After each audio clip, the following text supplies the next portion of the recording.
सत श्री अकाल, तुसीं देख रहे हो पंजाब मिल यूएसए टीवी। मैं सुरभि। खबरां दे इस बुलेटिन 'ਚ ਤੁਹਾਡਾ बहुत-बहुत स्वागत है। खबरां दे बुलेटिन ਦੇ स्पॉन्सर ने रियल्टर गुरजितेंद्र सिंह रंधावा। हर तरह की प्रॉपर्टी खरीदण ਅਤੇ ਵੇਚਣ ਦੇ ਲਈ ਤੁਸੀਂ ਸਕਰੀਨ ਤੇ ਦਿੱਤੇ ਨੰਬਰਾਂ ਰਾਹੀਂ ਇਹਨਾਂ ਨੂੰ ਸੰਪਰਕ ਕਰ ਸਕਦੇ ਹੋ। पेश आन देश विदेश ਦੀਆਂ ਕੁਝ ਚੋਣਵੀਆਂ ਖਬਰਾਂ। मीटिंग मगरों मोदी बाइडन का साझा बयान आया सामने, कई अहम मुद्दों ते सहयोग का किया वादा। 2024 च भारतीय पुलाड़ यात्री नूं अंतरराष्ट्रीय पुलाड़ स्टेशन भेजेगा अमरीका। अमरीका च पीएम मोदी का जलवा, 15 वार स्टैंडिंग ओवेशन, ऑटोग्राफ लैण लई संसद मैंबरां दी लगी लंबी लाइन। 25 ते 26 जून नूं पंजाब, हरियाणा ते चंडीगढ़ दे विच भारी मींह पवेगा। ਗਿਆਨੀ ਹਰਪ੍ਰੀਤ ਸਿੰਘ ਨੇ ਦਬਾਅ ਕਾਰਨ ਸੇਵਾ ਛੱਡਣ ਦੀ ਗੱਲ ਕਬੂਲੀ। ਰਾਹੁਲ ਗਾਂਧੀ ਦਾ ਆਇਆ ਬਿਆਨ ਸਾਹਮਣੇ, ਕਿਹਾ ਅਸੀਂ ਇਕੱਠੇ ਮਿਲ ਕੇ ਬੀਜੇਪੀ ਨੂੰ ਹਰਾਉਣ ਜਾ ਰਹੇ ਹਾਂ। ਵਿਰੋਧੀ ਧਿਰ ਦੀ ਏਕਤਾ ਮੀਟਿੰਗ ਤੋਂ ਪਹਿਲਾਂ ਬੋਲੇ ਰਾਹੁਲ ਗਾਂਧੀ। ਸਰਕਾਰ ਦਾ ਵੱਡਾ ਫੈਸਲਾ, ਹੁਣ ਬੱਸਾਂ 'ਚ ਔਰਤਾਂ ਨੂੰ ਦੇਣਾ ਪਵੇਗਾ ਅੱਧਾ ਕਿਰਾਇਆ। ਹੁਣ ਖਬਰਾਂ ਵਿਸਤਾਰ ਦੇ ਨਾਲ।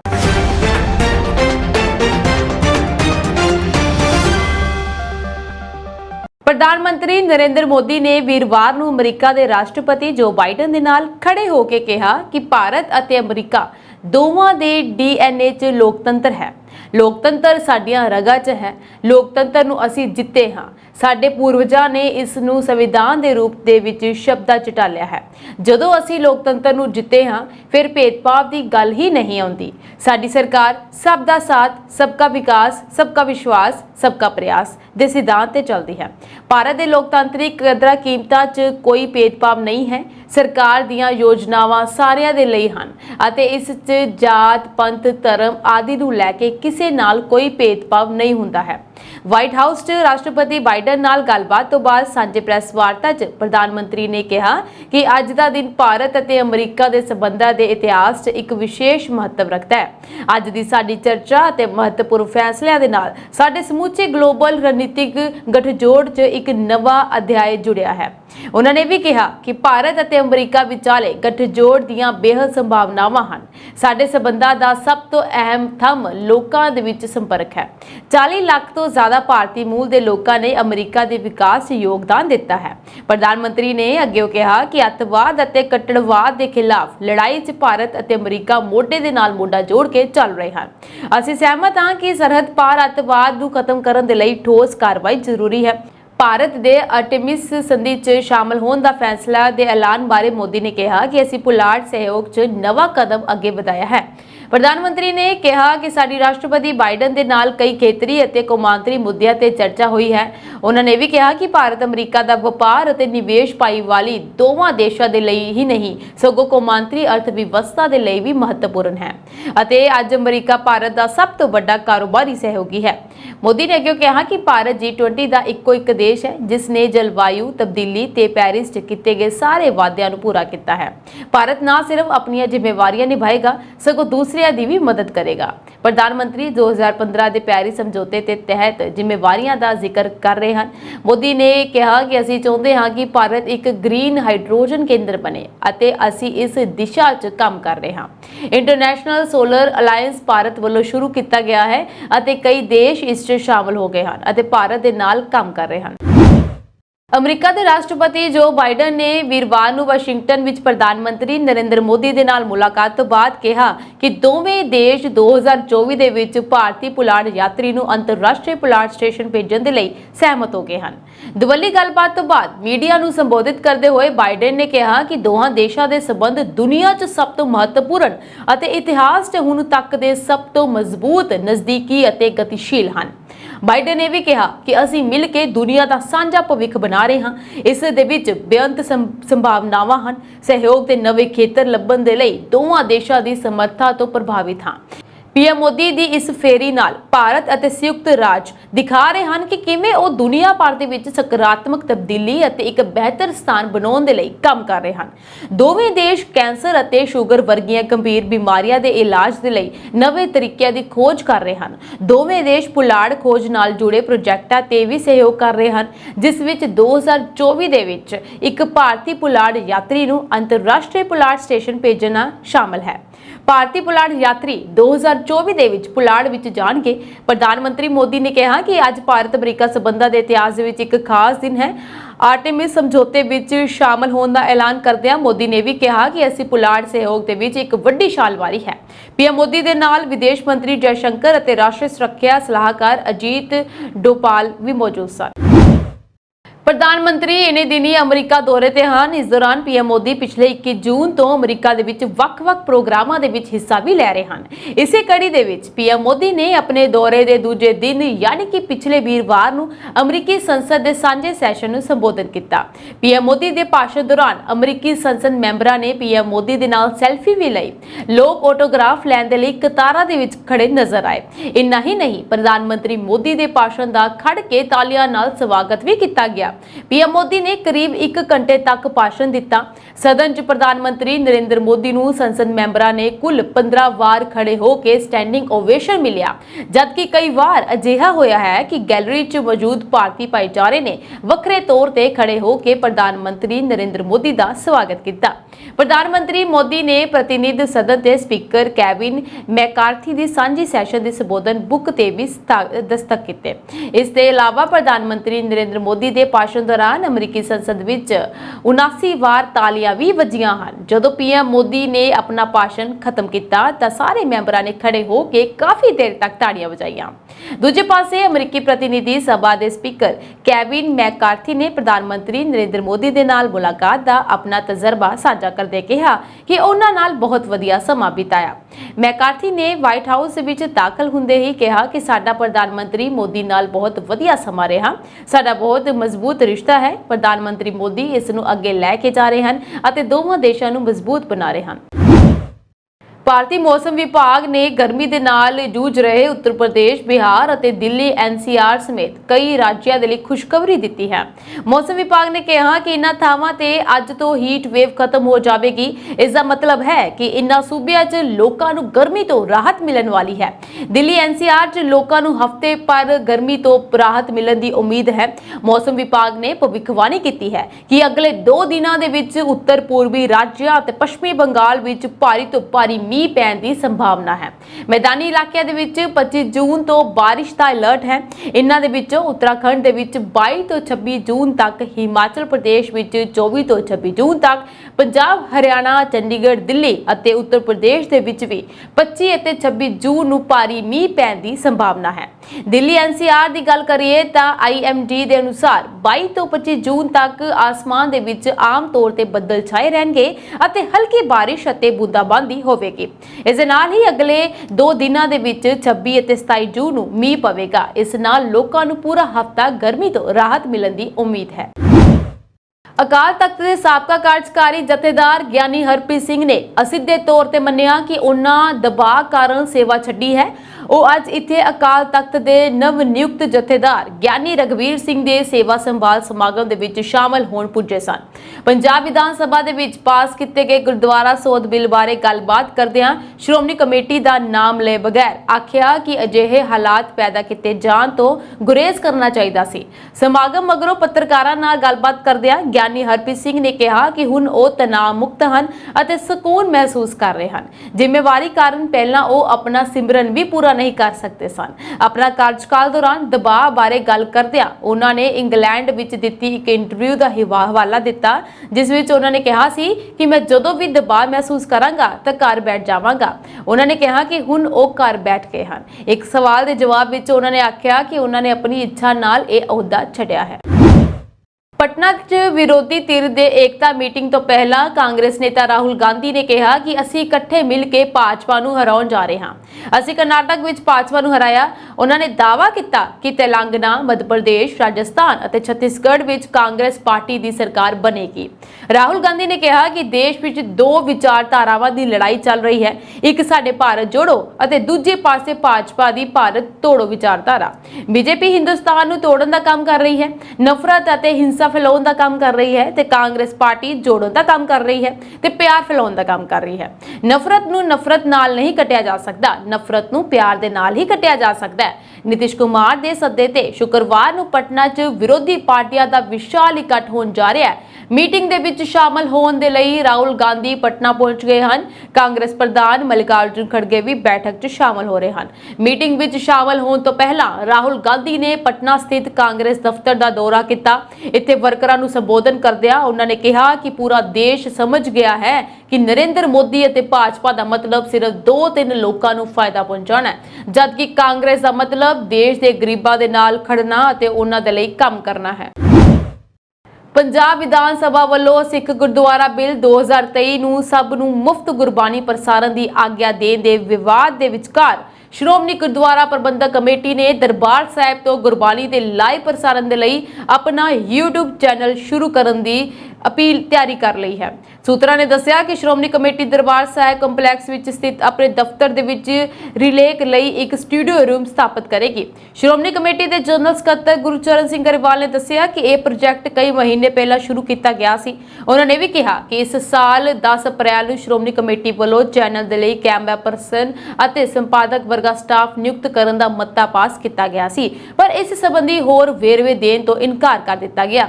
ਮਹੱਤਵਪੂਰਨ ਗੱਲ ਇਹ ਹੈ ਕਿ ਇੱਕ ਵੀਡੀਓ ਸੰਦੇਸ਼ ਵਿੱਚ ਜਥੇਦਾਰ ਗਿਆਨੀ ਰਘਬੀਰ ਸਿੰਘ ਨੇ ਸ਼੍ਰੋਮਣੀ ਕਮੇਟੀ ਨੂੰ ਸ੍ਰੀ ਦਰਬਾਰ ਸਾਹਿਬ ਤੋਂ ਗੁਰਬਾਣੀ ਦੇ ਸਿੱਧਾ ਪ੍ਰਸਾਰਣ ਦੇ ਲਈ ਆਪਣੇ ਪ੍ਰਬੰਧ ਕਰਨ ਦੇ ਲਈ ਅਕਾਲ ਤਖਤ ਦੇ ਨਿਰਦੇਸ਼ਾਂ ਤੇ ਕੀਤੇ ਗਏ ਕਾਰਜਾਂ ਦੀ ਰਿਪੋਰਟ ਸੌਂਪਣ ਦੇ ਲਈ ਕਿਹਾ। ਗਿਆਨੀ ਰਘਬੀਰ ਸਿੰਘ ਨੇ ਸਰਕਾਰ ਨੂੰ ਸਿੱਖ ਸੰਸਥਾ ਦੇ ਮਾਮਲਿਆਂ ਵਿੱਚ ਦਖਲ ਨਾ ਦੇਣ ਦੇ ਲਈ ਕਿਹਾ। ਉਹਨਾਂ ਨੇ ਕਿਹਾ ਕਿ ਵਿਧਾਨ ਸਭਾ ਵਿੱਚ ਇਸ ਸੰਬੰਧੀ ਮਤਾ ਪਾਸ ਕਰਨ ਦੀ ਕਾਰਵਾਈ ਸਿੱਖ ਸੰਸਥਾਵਾਂ ਨੂੰ ਕਮਜ਼ੋਰ ਕਰੇਗੀ। ਉਹਨਾਂ ਨੇ ਸੁਝਾਅ ਦਿੱਤਾ ਕਿ ਸ਼੍ਰੋਮਣੀ ਕਮੇਟੀ ਅਤੇ ਸਰਕਾਰੀ ਅਧਿਕਾਰੀਆਂ ਨੂੰ ਮਿਲ ਬੈਠ ਕੇ ਗੁਰਬਾਣੀ ਪ੍ਰਸਾਰਣ ਦਾ ਮਸਲਾ ਹੱਲ ਕਰਨਾ ਚਾਹੀਦਾ ਹੈ। ਰਾਜਸਥਾਨ ਰੋਡਵੇਜ਼ ਦੀਆਂ ਬੱਸਾਂ ਦੀਆਂ ਸਾਰੀਆਂ ਸ਼੍ਰੇਣੀਆਂ ਵਿੱਚ ਹੁਣ ਮਹਿਲਾ ਯਾਤਰੀਆਂ ਨੂੰ ਅੱਧਾ ਕਿਰਾਇਆ ਅਦਾ ਕਰਨਾ ਪਵੇਗਾ। ਸੂਬਾ ਸਰਕਾਰ ਨੇ ਉਹਨਾਂ ਨੂੰ ਸਾਰੀਆਂ ਰੋਡਵੇਜ਼ ਬੱਸਾਂ ਦੇ ਕਿਰਾਏ 'ਚ 50% ਦੀ ਰਿਆਇਤ ਦੇਣ ਦਾ ਫੈਸਲਾ ਕੀਤਾ ਹੈ। ਇਹ ਜਾਣਕਾਰੀ ਸੂਬਾ ਸਰਕਾਰ ਦੇ ਬੁਲਾਰੇ ਨੇ ਦਿੱਤੀ। ਬੁਲਾਰੇ ਨੇ ਦੱਸਿਆ ਕਿ ਸੂਬਾ ਸਰਕਾਰ ਦੀ ਔਰਤਾਂ ਲਈ ਰੋਡਵੇਜ਼ ਬੱਸਾਂ ਵਿੱਚ ਸਫ਼ਰ ਕਰਨ ਦੇ ਲਈ ਰਿਆਇਤ ਦਾ ਘੇਰਾ ਵਧਾ ਦਿੱਤਾ ਗਿਆ। ਹੁਣ ਔਰਤਾਂ ਲੜਕੀਆਂ ਨੂੰ ਸੂਬੇ ਦੀਆਂ ਹੱਦਾਂ ਅੰਦਰ ਰਾਜਸਥਾਨ ਰਾਜ ਸੜਕ ਆਵਾਜਾਈ ਨਿਗਮ ਦੀਆਂ ਸਾਰੀਆਂ ਸ਼੍ਰੇਣੀਆਂ ਦੀਆਂ ਬੱਸਾਂ ਦੇ ਵਿੱਚ ਸਫ਼ਰ ਕਰਨ ਤੇ 50% ਰਿਆਇਤ ਦਿੱਤੀ ਜਾਵੇਗੀ। ਮੁੱਖ ਮੰਤਰੀ ਅਸ਼ੋਕ ਗਹਿਲੋਤ ਨੇ ਇਸ ਸੰਬੰਧੀ ਪ੍ਰਸਤਾਵ ਨੂੰ ਮਨਜ਼ੂਰੀ ਦੇ ਦਿੱਤੀ ਹੈ। ਪ੍ਰਸਤਾਵ ਅਨੁਸਾਰ ਰਾਜਸਥਾਨ ਰਾਜ ਸੜਕ ਆਵਾਜਾਈ ਨਿਗਮ ਦੀਆਂ ਬੱਸਾਂ ਦੀਆਂ ਸਾਰੀਆਂ ਸ਼੍ਰੇਣੀਆਂ ਵਿੱਚ ਸਫ਼ਰ ਕਰਨ ਲਈ ਔਰਤਾਂ ਲੜਕੀਆਂ ਤੋਂ ਅੱਧਾ ਕਿਰਾਇਆ ਵਸੂਲਿਆ ਜਾਵੇਗਾ। ਮੌਜੂਦਾ ਸਮੇਂ ਵਿੱਚ ਔਰਤਾਂ ਲੜਕੀਆਂ ਨੂੰ ਸਿਰਫ ਸਧਾਰਨ ਸ਼੍ਰੇਣੀ ਦੀਆਂ ਬੱਸਾਂ ਵਿੱਚ ਸਫ਼ਰ ਕਰਨ ਦੇ ਲਈ 50% ਦੀ ਰਿਆਇਤ ਦਿੱਤੀ ਜਾ ਰਹੀ ਹੈ।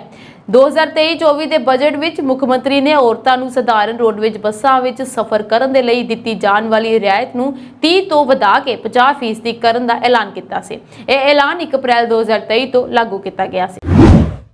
ਭਾਰਤ ਵਿੱਚ ਜੇਕਰ ਕੋਈ ਆਮ ਆਦਮੀ ਬਿਮਾਰ ਹੋ ਜਾਂਦਾ ਹੈ ਤਾਂ ਉਸ ਨੂੰ ਸਭ ਤੋਂ ਵੱਧ ਚਿੰਤਾ ਇਸ ਗੱਲ ਦੀ ਹੁੰਦੀ ਹੈ ਕਿ ਜੇਕਰ ਇਸ ਬਿਮਾਰੀ ਦਾ ਜਲਦੀ ਇਲਾਜ ਨਾ ਕੀਤਾ ਗਿਆ ਤਾਂ ਮਹਿੰਗੇ ਇਲਾਜ ਕਾਰਨ ਉਸ ਦੀ ਮੌਤ ਹੋ ਸਕਦੀ ਹੈ।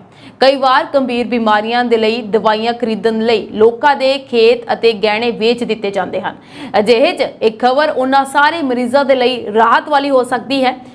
MedPlus ਹੈਲਥ ਸਰਵਿਸਿਜ਼ ਲਿਮਟਿਡ ਜੋ ਇੱਕ ਫਾਰਮੇਸੀ ਚੇਨ ਚਲਾਉਂਦੀ ਹੈ, ਆਪਣੇ ਬ੍ਰਾਂਡਾਂ ਦੇ ਅਧੀਨ 500 ਤੋਂ ਵੱਧ ਮੈਡੀਕਲ ਅਤੇ ਪੁਰਾਣੀਆਂ ਬਿਮਾਰੀਆਂ ਦੀਆਂ ਦਵਾਈਆਂ 50 ਤੋਂ 80% ਦੀ ਡੂੰਘੀ ਚੋਟ ਤੇ ਵੇਚੇਗੀ। ਕੰਪਨੀ ਨੇ ਬੁੱਧਵਾਰ ਨੂੰ ਇਸ ਦਾ ਐਲਾਨ ਕੀਤਾ ਹੈ। ਇੱਥੇ ਇੱਕ ਪ੍ਰੈਸ ਕਾਨਫਰੰਸ ਨੂੰ ਸੰਬੋਧਨ ਕਰਦਿਆਂ MedPlus ਦੇ ਪ੍ਰਬੰਧ ਨਿਰਦੇਸ਼ਕ ਅਤੇ ਮੁੱਖ ਕਾਰਜਕਾਰੀ ਅਧਿਕਾਰੀ ਜੀ ਮਧੁਕਰ ਰੈਡੀ ਨੇ ਕਿਹਾ ਕਿ ਕੰਪਨੀ ਨੇ ਗ੍ਰਾਹਕਾਂ ਨੂੰ ਲਾਭ ਪਹੁੰਚਾਉਣ ਦੇ ਲਈ ਪੈਟੈਂਟ ਤੋਂ ਬਿਨਾਂ ਉੱਚ ਗੁਣਵੱਤਾ ਵਾਲੀਆਂ ਦਵਾਈਆਂ ਬਣਾਉਣ ਦੇ ਲਈ ਕਈ ਨਾਮੀ ਨਿਰਮਾਤਾ ਕੰਪਨੀਆਂ ਨਾਲ ਸਮਝੌਤਾ ਕੀਤਾ ਹੈ। ਰੈਡੀ ਨੇ ਕਿਹਾ ਕਿ MedPlus ਸ਼ੁਰੂ ਵਿੱਚ 500 ਤੋਂ ਵੱਧ ਨੁਸਖੇ ਅਤੇ ਪੁਰਾਣੀਆਂ ਬਿਮਾਰੀਆਂ ਦੀਆਂ ਦਵਾਈਆਂ ਤੇ ਛੋਟ ਦੀ ਪੇਸ਼ਕਸ਼ ਕਰੇਗੀ ਅਤੇ ਬਾਅਦ ਵਿੱਚ ਅਗਲੇ 3 ਮਹੀਨਿਆਂ ਦੇ ਵਿੱਚ 800 ਤੋਂ ਵੱਧ ਉਤਪਾਦਾਂ ਤੱਕ ਵਿਸਤਾਰ ਕਰੇਗੀ। ਉਹਨਾਂ ਨੇ ਵੀ ਕਿਹਾ ਕਿ ਇਨ੍ਹਾਂ ਦਵਾਈਆਂ ਦੇ ਵਿੱਚ ਹਾਈ ਬਲੱਡ ਪ੍ਰੈਸ਼ਰ, ਸ਼ੂਗਰ ਅਤੇ ਗੁਰਦੇ ਦੀਆਂ ਬਿਮਾਰੀਆਂ ਦੇ ਇਲਾਜ ਲਈ ਵਰਤੀਆਂ ਜਾਣ ਵਾਲੀਆਂ ਦਵਾਈਆਂ ਸ਼ਾਮਲ ਹਨ। ਵਿਸਤਾਰ ਯੋਜਨਾਵਾਂ ਬਾਰੇ ਉਸਨੇ ਕਿਹਾ ਕਿ ਕੰਪਨੀ ਵਰਤਮਾਨ ਦੇ ਵਿੱਚ 7 ਰਾਜਾਂ ਵਿੱਚ 4000 ਸਟੋਰ ਚਲਾ ਰਹੀ ਹੈ। ਰੈਡੀ ਨੇ ਕਿਹਾ ਕਿ MedPlus 2023-24 ਦੌਰਾਨ 800 ਤੋਂ 1000 ਨਵੀਆਂ ਫਾਰਮੇਸੀਆਂ ਖੋਲ੍ਹਣ ਦੀ ਕੋਸ਼ਿਸ਼ ਕਰ ਰਿਹਾ ਹੈ। ਇਸ ਨਾਲ ਕੰਪਨੀ ਦੇ ਕੁੱਲ ਸਟੋਰਾਂ ਦੀ ਗਿਣਤੀ ਲਗਭਗ 4500 ਤੋਂ ਹੋ ਜਾਵੇਗੀ। हैदराबाद स्थित रिटेल चेन ने पिछले वित्तीय साल ਦੇ ਵਿੱਚ 4558 ਕਰੋੜ ਰੁਪਏ ਦਾ ਮਾਲੀਆ ਦਰਜ ਕੀਤਾ ਹੈ। देश की राजधानी दिल्ली स्थित तिहाड़ जेल ਦੇ ਵਿੱਚ ਕੈਦੀਆਂ ਵਿਚਾਲੇ ਇੱਕ ਵਾਰ ਫਿਰ ਗੈਂਗਵਾਰ ਸ਼ੁਰੂ ਹੋ ਗਿਆ।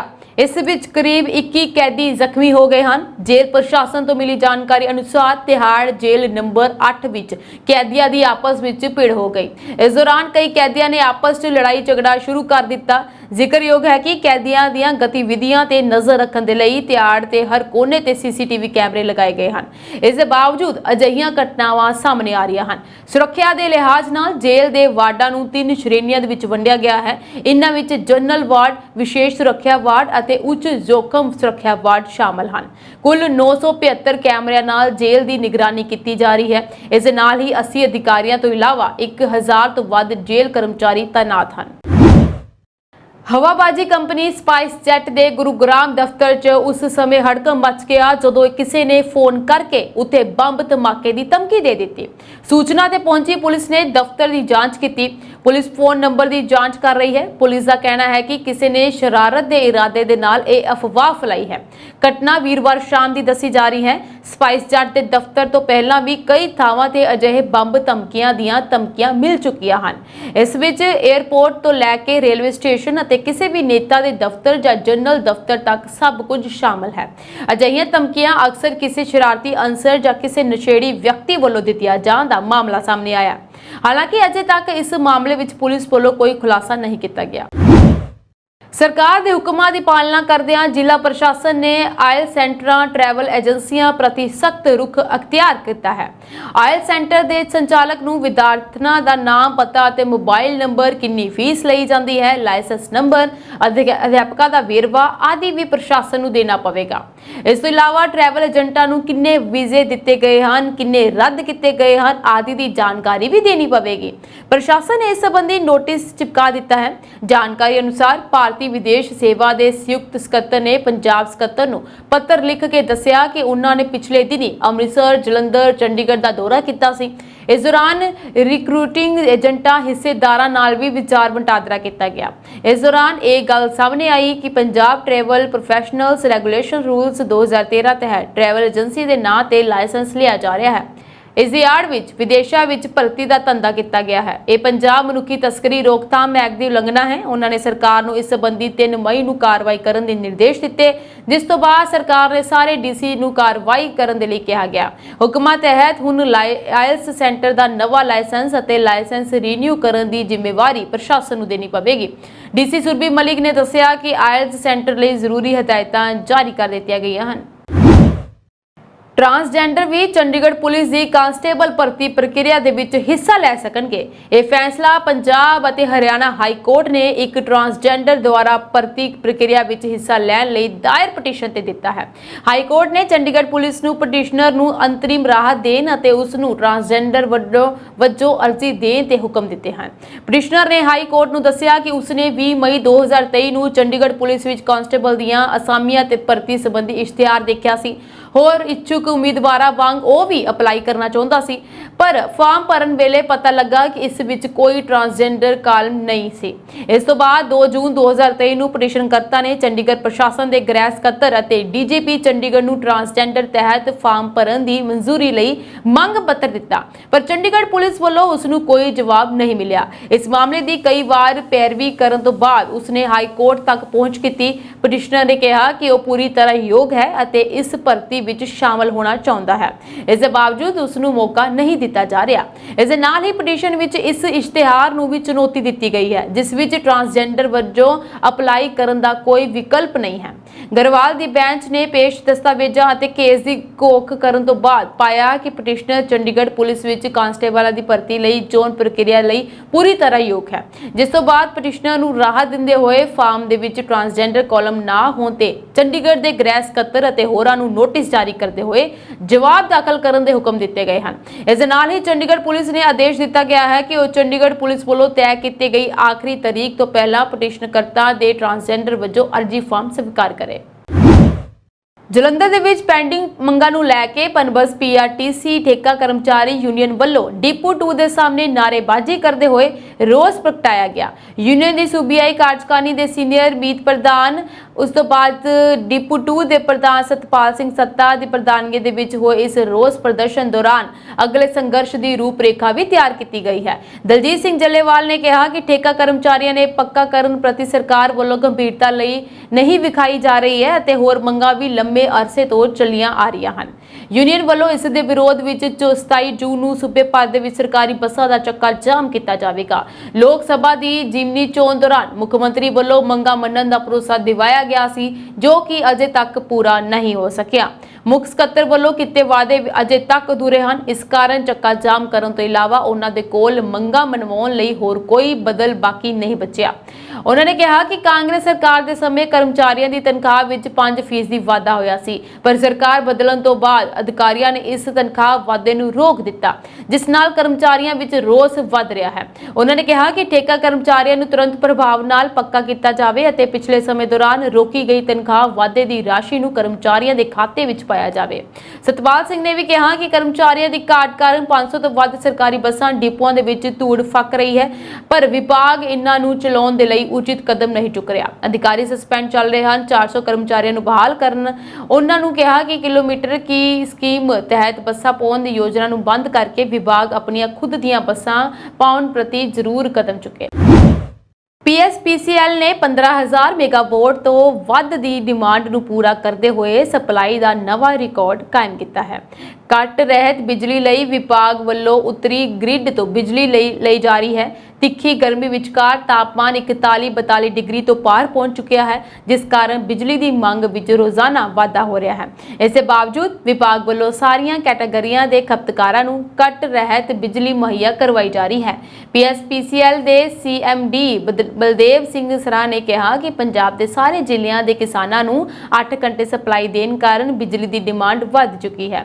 ਵਿਭਾਗ ਵੱਲੋਂ ਕਿਸਾਨਾਂ ਨੂੰ 4 ਪੜਾਵਾਂ ਵਿੱਚ ਬਿਜਲੀ ਸਪਲਾਈ ਦੇਣ ਦਾ ਸ਼ੈਡਿਊਲ ਬਣਾਇਆ ਗਿਆ ਸੀ, ਜਿਸ ਦੀ ਸ਼ੁਰੂਆਤ 10 ਜੂਨ ਤੋਂ ਹੋਈ ਸੀ। ਇਸ ਦੇ ਆਖਰੀ ਪੜਾਅ ਤਹਿਤ 21 ਜੂਨ ਤੋਂ ਪੰਜਾਬ ਭਰ ਦੇ ਕਿਸਾਨਾਂ ਨੂੰ ਬਿਜਲੀ ਸਪਲਾਈ ਕੀਤੀ ਜਾ ਰਹੀ ਹੈ। ਸਪਲਾਈ ਦੇ ਮੁਤਾਬਿਕ 22 ਜੂਨ ਨੂੰ ਦੁਪਹਿਰ 2 ਵਜੇ ਦੇ ਲਗਭਗ ਬਿਜਲੀ ਦੀ ਡਿਮਾਂਡ ਆਪਣੇ ਸਿਖਰ ਤੇ ਰਹੀ ਅਤੇ ਵਿਭਾਗ ਨੇ 15,000 ਮੈਗਾਵਾਟ ਦੀ ਡਿਮਾਂਡ ਨੂੰ ਪੂਰਾ ਕੀਤਾ, ਜੋ ਕਿ ਇੱਕ ਰਿਕਾਰਡ ਹੈ।